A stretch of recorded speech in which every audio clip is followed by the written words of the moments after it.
In a quiet Midwest town, Pinewood High School had always been the kind of place where everyone knew everyone. That's why it was all the more unsettling when strange rumors began circulating about locker 291. The locker stood at the end of a dim hallway in a section of the school that students rarely used. It started with whispers. Emily, a junior, was the first to notice. While hurrying to class, she heard faint, disjointed murmurs coming from the direction of locker 291. At first, she thought it was her imagination, but the whispers seemed to follow her as she walked by. She shrugged it off, attributing it to nerves from her upcoming exams. A week later, a sophomore named Derek decided to open locker 291 as a joke. The locker was supposed to be empty. No student had been assigned to it for years. But when he pulled it open, he found an old notebook covered in dust. The cover was torn and the pages were filled with eerie scribbles, phrases like, "Help me," "He's watching," and sketches of a single, unblinking eye. Derek laughed nervously, showing it to his friends. But deep down, he felt something was wrong. That night, Derek couldn't sleep. He kept hearing soft knocking, as if someone was rapping on his bedroom door. But each time he got up to check, no one was there. By morning, he had deep circles under his eyes and told his friends to stay away from the locker. Things took a darker turn when the janitor decided to investigate. Rumor had it that locker 291 belonged to a girl named Sarah, who went missing a decade earlier. Sarah was last seen entering the school after hours to retrieve a forgotten project. The security cameras had caught a glimpse of her walking down the hallway, but she never came out. The footage showed her stopping at her locker, opening it, and then nothing. The camera froze, and when it resumed, the hallway was empty. The janitor opened the locker late one evening, thinking he might find some explanation. What he found instead made him quit his job the next day. Inside, behind the metal panel at the back, he discovered a bundle of hair tied with a red ribbon and a photograph of Sarah, her face scratched out. The photo was accompanied by a note written in the same cryptic handwriting as the notebook Derek had found. It read, "She never left." Soon after, more students began to report incidents near locker 291. Whispers turned into full-blown cries for help, echoing down the hallway. Some claimed to see a pale figure in a white dress standing at the far end of the corridor, her head tilted at an unnatural angle. Others said the lights would flicker and die as they passed by. One brave senior named Jenna decided to film the locker as part of a school project on urban legends. She set up a camera overnight, leaving it pointed directly at locker 291. The next morning, when she reviewed the footage, her heart sank. The video showed the locker slowly creaking open on its own, and a shadowy hand reaching out from inside. As the hand pulled back, a blood-curdling scream filled the audio, causing the camera to glitch and shut off. The school eventually sealed off the hallway entirely, claiming structural issues. But students whispered the truth. Sarah's spirit was still there, trapped between the walls, waiting for someone to find her, or join her.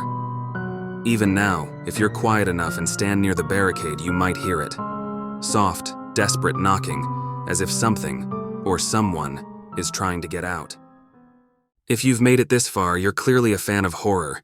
Make sure to like, share, and subscribe so we can keep delivering more dark tales that keep you up at night.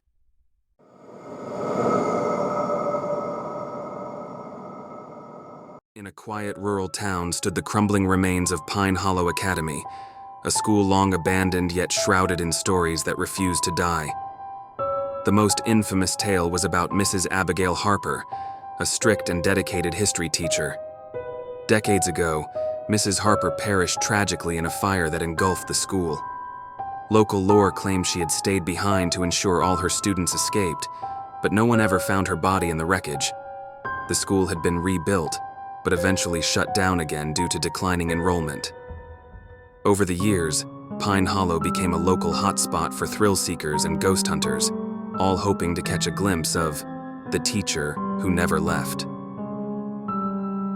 Late one October evening, a group of college students decided to investigate the school as part of a documentary project on haunted places. They brought cameras, flashlights, and a Ouija board, more as a joke than anything serious. The leader of the group, Olivia, had always been skeptical of ghost stories and was determined to debunk the legend of Mrs. Harper. As the group wandered the dark hallways, their footsteps echoed unnervingly. The air was thick with dust and the faint smell of charred wood, even though the fire had occurred decades ago. They passed classrooms where broken desks and faded chalkboards sat untouched, as if waiting for students who would never return. In one classroom, Olivia noticed a single piece of chalk sitting neatly on the ledge of the blackboard. It seemed out of place among the decay. Without thinking, she picked it up and jokingly wrote, "Are you here, Mrs. Harper?" on the board. The group laughed nervously, but their humor quickly faded as the chalk suddenly rolled off the board and hit the ground with a sharp click. The flashlight beams trembled as everyone looked around, expecting to see someone, or something. One of the students, Jake, suggested using the Ouija board to communicate with the ghost. They set it up on an old desk and began asking questions. At first, nothing happened, but when Olivia asked, "Why are you still here?" the planchette jerked violently, spelling out, "They left me." The temperature in the room plummeted, and a faint scratching sound came from the chalkboard. The group turned to see words slowly appearing on it, as if an invisible hand were writing, "Stay after class." Panic set in, and the students bolted from the room, but the hallway seemed impossibly long. Doors they had passed earlier were now shut tight. One by one, their flashlights began to flicker and die, leaving them in near total darkness. Suddenly, a harsh, scolding voice echoed through the halls. "Running in the hallway is against the rules." The sound of heavy footsteps followed, though no one could see who or what was approaching. The group split up in their desperation to escape. Olivia found herself alone, stumbling into what appeared to be an old office. On the desk was an unlit oil lamp and a stack of yellowed papers. Among them, she found a class roster from the year of the fire. Mrs. Harper's name was circled in red ink, with the words, "Never left," scrawled across the page. As she flipped through the papers, a shadow fell over her. She froze, feeling cold breath on her neck. Slowly, she turned to see the figure of a woman in a charred, tattered dress. Her face was obscured by darkness, but her voice was chillingly clear. "You didn't listen." Olivia screamed and bolted out of the office, only to find herself back in the same classroom where they had started. The chalkboard now read, "Detention." The next morning, the townsfolk discovered the students' abandoned car parked outside the school. No one ever saw the group again, but years later, a new group of explorers ventured into Pine Hollow. They found a camera lying on the floor of the classroom, its battery long dead. When they reviewed the footage, it ended abruptly with a shaky close-up of the blackboard. Written on it were the words, "Class dismissed."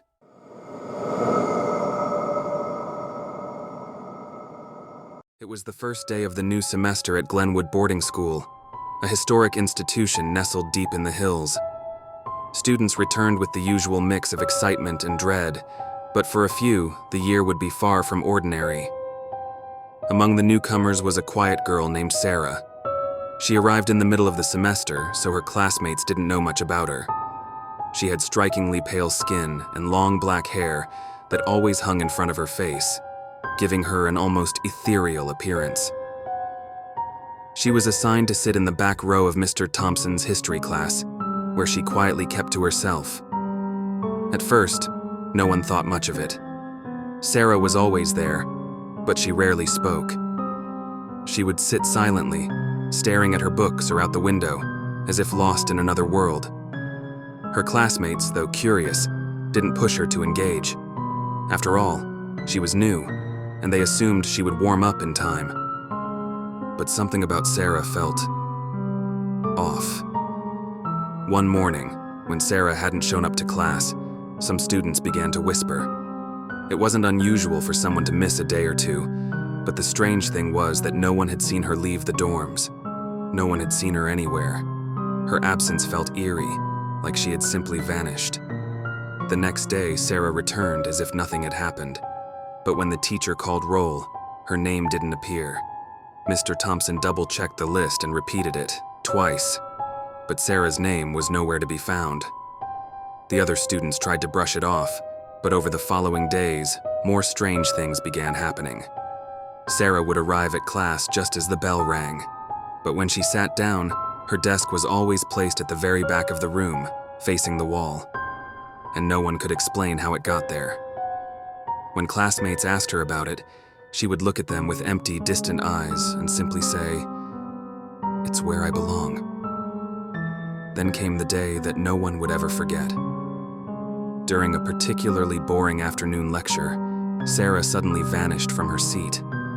No one saw her leave, but when the bell rang and everyone stood to go to the next class, Sarah's seat was empty. The students assumed she had simply slipped out early, but something wasn't right. Her jacket, her books, and even her bag were still on the floor beneath the desk, as though she had just evaporated.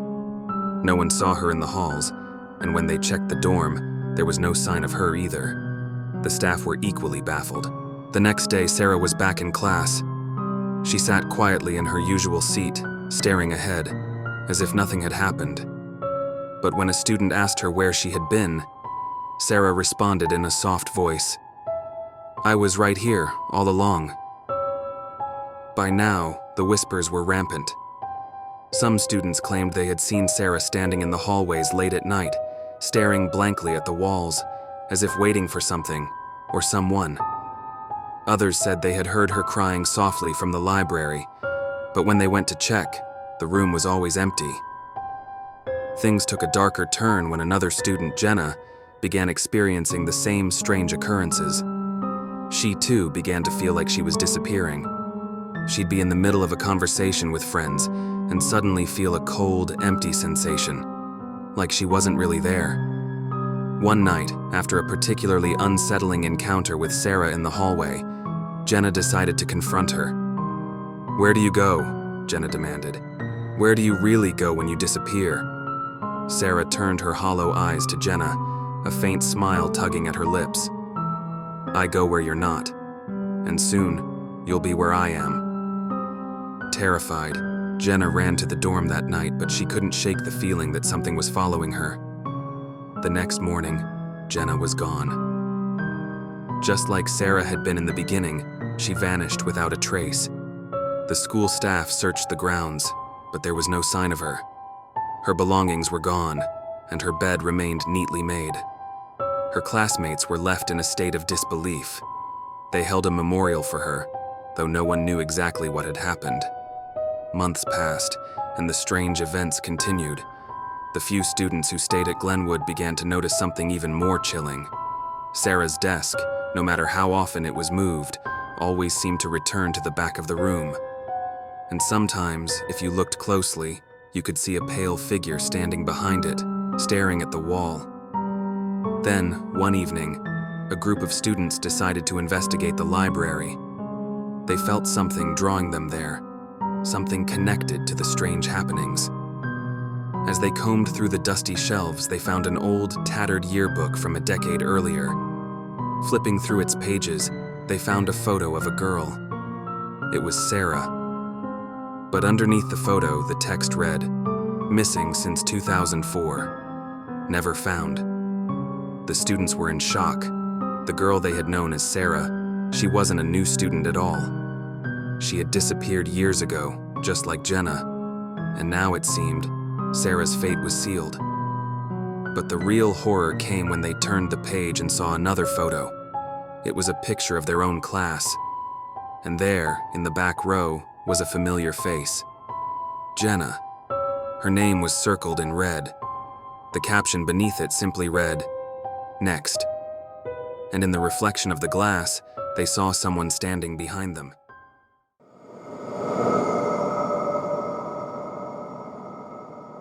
At Westfield High School, the music room was a place of comfort for many students.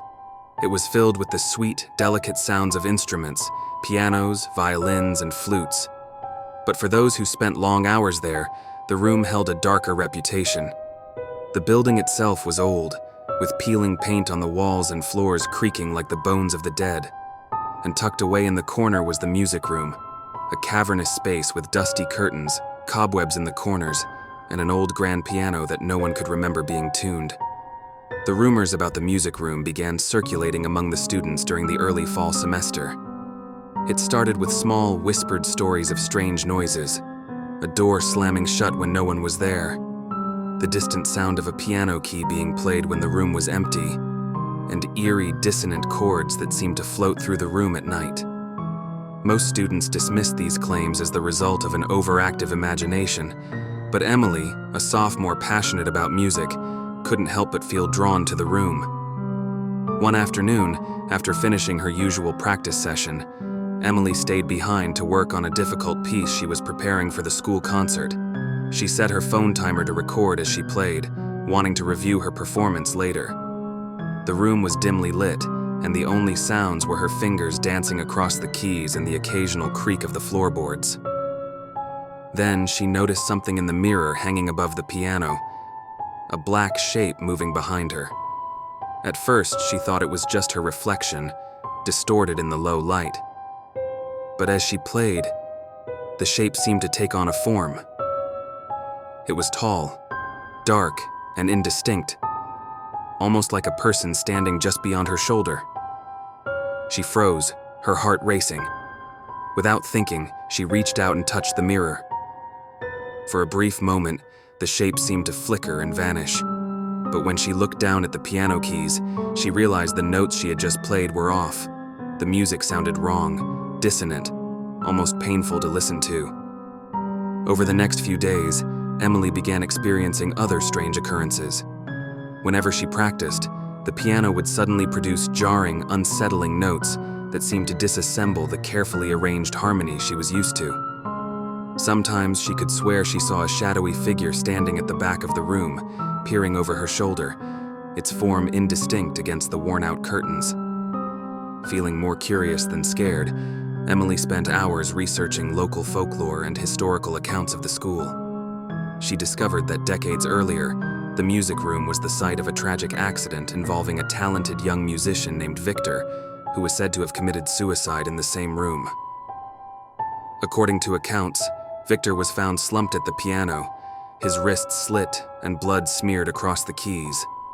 The music room had remained closed and unused for years until the school renovated it. One evening, determined to uncover more, Emily returned to the music room just after dark, this time bringing her camera. As she set up the recording equipment, she noticed the room felt colder, more oppressive. The air seemed to shimmer, and the lights flickered as if on the verge of going out. Through the viewfinder, she captured a clear image of a figure seated at the piano. Victor's ghost, pale and translucent, his face expressionless and calm, eyes blank. When she played her piece, the figure began to move. It struck the keys, playing a haunting melody that seemed to twist and break as it sounded. The chords echoed through the room, growing louder, more distorted until Emily could barely hear herself think. Suddenly, a loud crash shook the room. The piano lid slammed down hard, smashing one of the keys. The ghost's figure flickered, then disappeared completely. Terrified, Emily fled the room, leaving her camera rolling.